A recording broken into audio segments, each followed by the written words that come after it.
D'abord, le rallye n'est pas terminé. Il nous reste 2 spéciales d'anthologie cette nuit pour 2 cols, dont le premier qui est le col du Turini, la fameuse spéciale historique du Monte-Carlo qui fait partie des légendes du Monte-Carlo. Voilà, donc il reste 2 spéciales, mais après ça, c'est une belle semaine avec des paysages encore une fois extraordinaires, avec une ambiance des grands jours. Regardez, on est à Monaco. Le prince régnier était avec nous. C'est sympa de se retrouver comme ça dans des ambiances et dans la montagne, dans le Vercors, et dans l'Ardèche, et dans l'Isère, et dans la Drôme. Et puis ce soir à Monaco pour le final, avec demain soir un dîner de gala. Donc voilà, c'est un très beau rallye en termes d'ambiance. Ce qu'on va faire l'année prochaine, on va changer. C'est-à-dire, Nicolas, il va venir dans la Mini, hein, et puis on va monter dans la Stratos. Alors, je ne lui garantis pas de lui ramener à l'arrivée nickel, mais enfin, s'il accepte le jeu, il n'y a pas de problème. Et là, il verra que la régularité avec une Mini, ben, on n'accélère pas aussi vite qu'avec une Stratos. Donc, c'est vrai que pour nous, c'est plus joueur, quoi. Et quand on arrive avec des épingles où il y a des murs, on est tout de suite en retard, donc on a beaucoup plus de cadence. En revanche, c'est vrai que ce rallye, il a une magie parce qu'on voit l'âme au bord de la route, l'âme à l'intérieur. Il y a beaucoup de voitures qui sont anciennes et qui ne participent pas aux autres compétitions comme le Tour Auto ou le Tour de Corse. Donc finalement, ça remet le côté très populaire dans ce rallye. Puis surtout, ce qui est sympathique, c'est de rouler tous ensemble parce qu'on se pique au jeu, on regarde les résultats des uns des autres, on se motive. Et ça fait aussi partie des bons moments.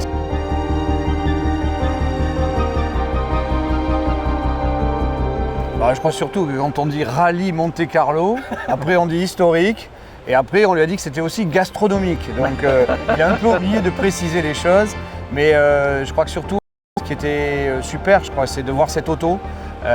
Puis Nicolas qui se plaît à piloter sur toutes les routes dans toutes les grandes compétitions, c'est venir aussi profiter avec lui de sa passion et de nous la faire vivre, et puis voilà, d'être entouré. On a aussi on est entre copains, quoi, donc on regarde l'Alpine, on regarde la Mini, et puis on se laisse porter, quoi.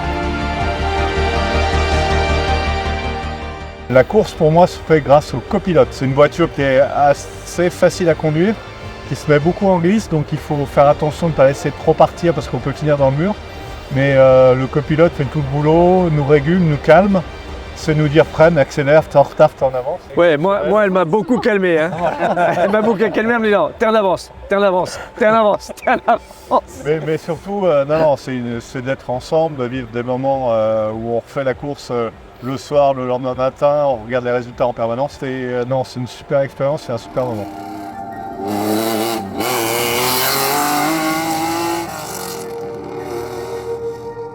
Oui, il est comme 1h30 du matin, j'ai encore la lucidité de vous répondre de manière extrêmement honnête.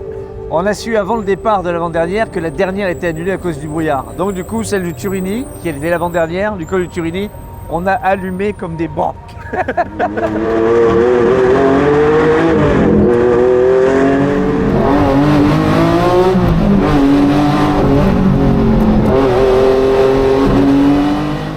Donc on s'est bien amusé sur la dernière et ça fait du bien parce qu'on avait besoin de s'amuser un peu. Et là en plus il y avait épingle sur épingle, épingle droite sur épingle gauche.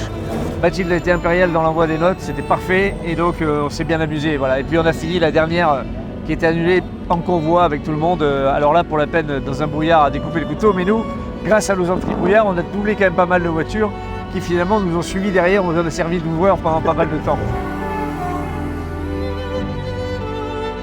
Je tiens à rendre hommage bien sûr à ma copilote qui a été au top, franchement. Elle m'a dit c'est sûr que je vais me faire engueuler dans la semaine, c'est sûr. Et bien non, pas une seule fois finalement, pas une seule fois. Et puis évidemment un hommage à François et à Sébastien qui ont fait une assistance parfaite, qui était au bon point de rendez-vous, avec une logistique impeccable, avec les bidons d'essence qu'il fallait, la maintenance qui allait bien, les diagnostics qui allaient bien quand il y avait un petit sujet sur la voiture. Et voilà, ça nous permet de dire qu'une Stratos bien gérée, c'est fiable finalement. Et ça me change de celle que j'ai eue pendant 10 ans, avec laquelle j'ai eu quelques déboires. De mon côté, et puis je vais laisser la parole à mes petits camarades, mais de mon côté, le mot qui me vient à l'esprit, c'est résilience. Parce qu'il y a beaucoup de routiers, il faut tenir le coup, il ne faut pas se déconcentrer. Il y a peu de temps de repos en fait. Hein. Moi, un mot, c'est impossible. Il y a trop de choses. L'apprentissage, déjà, pour moi, c'était la première fois, donc compliqué. Les paysages étaient juste magnifiques et c'est ce que je retiens. Et la voiture qui a été juste parfaite. Vraiment, j'avais peur même d'être malade. C'était ma première fois aussi en tant que copilote, à lire les notes, etc. Et absolument pas zéro nausée, rien. Donc ça a été un vrai plaisir du début à la fin.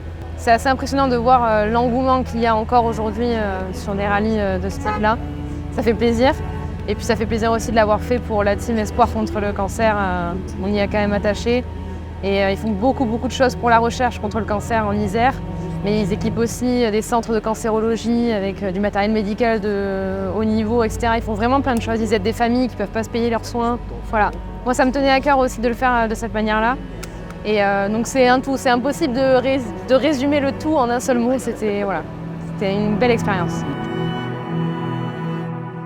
C'est très stratégique, il faut beaucoup de logistique puis d'organisation. Réfléchir aux imprévus et faire face aux imprévus. Et je pense que quand on court pour la lutte contre le cancer, les imprévus qu'on a, c'est des tout petits imprévus. Et si les gens peuvent retenir qu'on peut les vaincre, eh ben, on a fait le job et on a ramené l'auto, donc c'est cool.